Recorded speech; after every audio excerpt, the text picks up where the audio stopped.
शुरू करती हूँ अल्लाह के नाम से जो निहायत रहम करने वाला है। हमारे ज़हनों में ये सवाल कहीं न कहीं कभी न कभी ज़रूर फलता फूलता रहता है कि अगर हर चीज़ का कोई न कोई खालिक है तो फिर अल्लाह का खालिक कौन है। अगर इस कायनात की कोई भी चीज़ खुद ब खुद वजूद में नहीं आई तो फिर अल्लाह का वजूद कहाँ से आया, अल्लाह को किसने पैदा किया, अल्लाह कैसा है। प्यारे दोस्तों, सबसे पहले तो ये जान लीजिए कि ये एक वसवसा है। जैसे कि चोर उसी घर में जाता है जहां ज्यादा माल हो, इस तरह ज्यादा वसवसे उसी जहन में पैदा होते हैं जिसका ईमान ज्यादा हो। अगर आज आप ये वीडियो पूरी देख लें तो यकीनन आप दोबारा कभी इस वसवसे का शिकार नहीं होंगे। शैतान जो हमारा अजल से दुश्मन है, उसका सबसे पहला वार ही इंसान पर यह होता है कि वो खालिक के बारे में मुसलमान के दिल में वसवसे डाले, क्योंकि अगर कोई वसवसा खालिक के मुतालिक मुसलमान के दिल में बैठ जाए तो वो उसको तबाह बर्बाद कर देता है। ये याद रखें कि शैतान का सबसे खतरनाक वसवसा भी यही है कि अल्लाह को किसने पैदा किया। इस सवाल का जवाब देने से पहले हम आपको बता दें कि ये सवाल काफिर और मुसलमान दोनों के जहन में पैदा होता है। पहले आपको बताते हैं कि अगर किसी मुसलमान के जहन में ये सवाल पैदा हो तो वो क्या करे। फ्रेड हायल ने बहुत ही खूबसूरत बात कही। वो लिखता है कि अगर कोई ये कहे कि दुनिया खुद ब खुद वजूद में आई है तो फिर इस बात का भी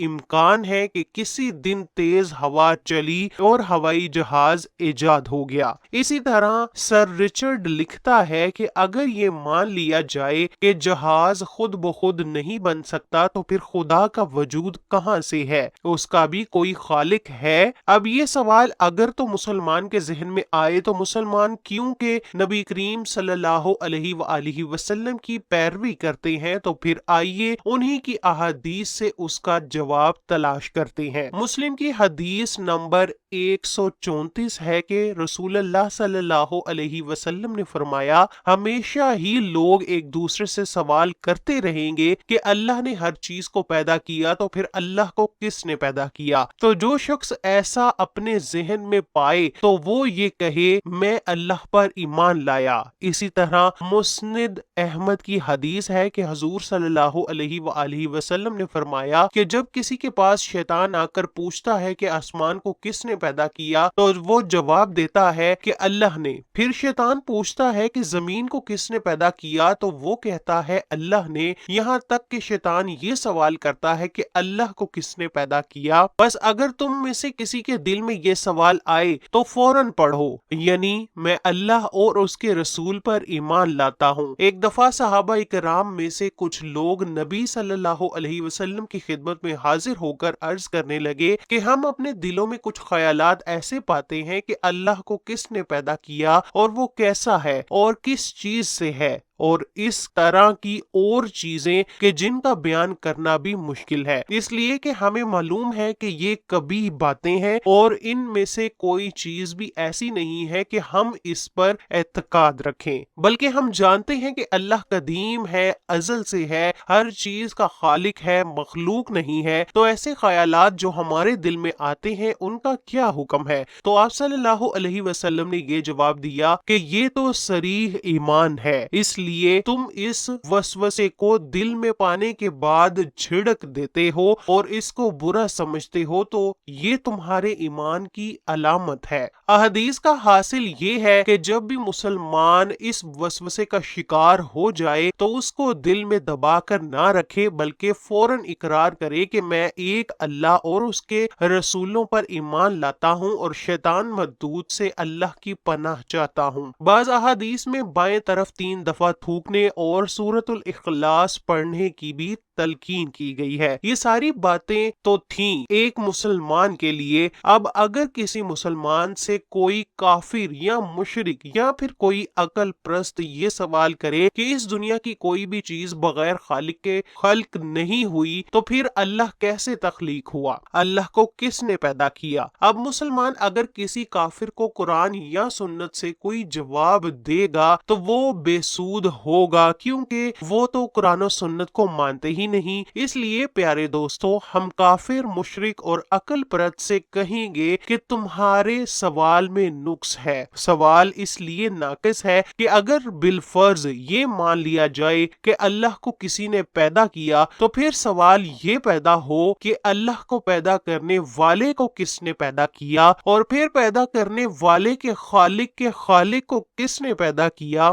اس لیے اس سوال سے پھر ایک ایسا سلسلہ نکلے گا جس کی کوئی انتہا نہیں ہوگی، اس لیے یہ عقلاً ہی محال ہے۔ آخر کہیں تو یہ سلسلہ رکنا ہے نا، کوئی تو ہے کہ جس کو کسی نے پیدا نہیں کیا ہوگا۔ اس طرح ایک ایسا سلسلہ اور تسلسل نکل پڑے گا جس کی کوئی انتہا نہیں ہوگی، جو کہ عقلاً محال بھی ہے۔ سب سے پہلے ایسے سوالات کرنے والے یہ پوچھنا پڑے گا کہ تم اللہ کو خالق مانتے ہو؟ اگر وہ ملحد ہو تو اس سے پوچھا جائے کہ کیا یہ بغیر کسی پیدا کرنے والے کے خود بخود پیدا ہو گئے ہیں یا یہ خود پیدا کرنے والے ہیں؟ اب کوئی بھی عقل رکھنے والا شخص یہ نہیں مان سکتا کہ اس نے خود کو خود ہی پیدا کیا ہے، اور نہ ہی مانا جا سکتا ہے کہ انسان خود بخود پیدا ہوتے جا رہے ہیں۔ لا محالہ یہ ماننا پڑے گا کہ کوئی خالق ضرور ہے اور وہ اللہ ہی ہے۔ چنانچہ جب یہ واضح ہو گیا کہ نہ تو وہ بغیر خالق کے پیدا ہوئے ہیں اور نہ ہی انہوں نے خود کو پیدا کیا ہے، تو متعین ہو گیا کہ ان کو پیدا کرنے والا اور انہیں وجود میں لانے والا کوئی نہ کوئی ضرور ہے۔ پھر جب یہ کافر، مشرک، ملحد، مجنون اور بے عقل یہ تسلیم کر لیتے ہیں، تو ہم ان سے دوبارہ یہ سوال کریں گے کہ کیا خالق مخلوق ہو سکتا ہے؟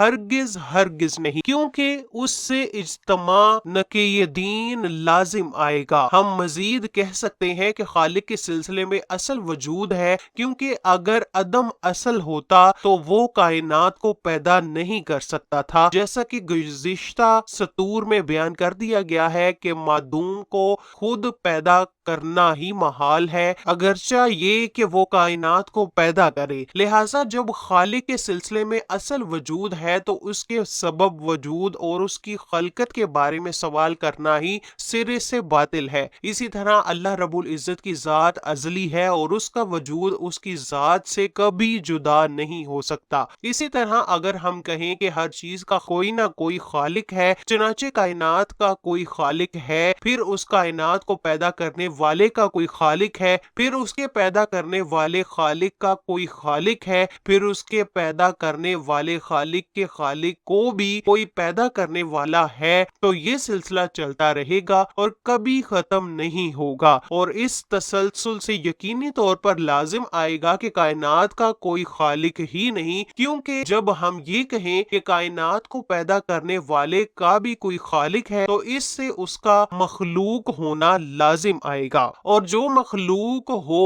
وہ خالق نہیں ہو سکتا، اور جب خالق نہیں ہو سکتا تو پھر کائنات کو پیدا بھی نہیں کر سکتا۔ مگر کائنات کے وجود سے پتہ چلتا ہے یہ سوال اور فلسفہ ہی سرے سے باطل ہے، کیونکہ کائنات کے وجود کا مطلب ہے کہ اس کا کوئی خالق ہے، اور جو خالق ہوگا وہ مخلوق نہیں ہو سکتا۔ خلاصہ کلام یہ ہے کہ اصولی طور پر یہ سوال باطل ہے، بالکل فی نفسہ سوال ہی میں تناقض ہے، کیونکہ خالق کو کسی نے پیدا نہیں کیا بلکہ وہ اپنے سوا سب کا خالق ہے۔ یہی بات عقل اور منطق کے موافق ہے، اور وہ خالق اللہ تعالیٰ ہے۔ پیارے دوستو، اگر آپ ان تمام وسوسوں سے بچنا چاہتے ہیں تو نیچے دیے گئے کلمات کو دہرایا کریں جب بھی آپ کو ایسے وسوسے آئیں۔ اللہ پاک مجھے، آپ کو اور اس ویڈیو کو سننے والے ہر فرد کو شیطان کے شر سے دور رکھے۔ اے میرے اللہ، ہم سب کو تمام شیطانی وسوسوں سے نجات دے دے، ہم پر اپنا رحم و کرم ہمیشہ رکھنا اور ہمیں کسی بھی حال میں شیطان کے جال میں نہ پھنسنے دینا۔ اللہ کریم ہماری دعائیں قبول فرمائے۔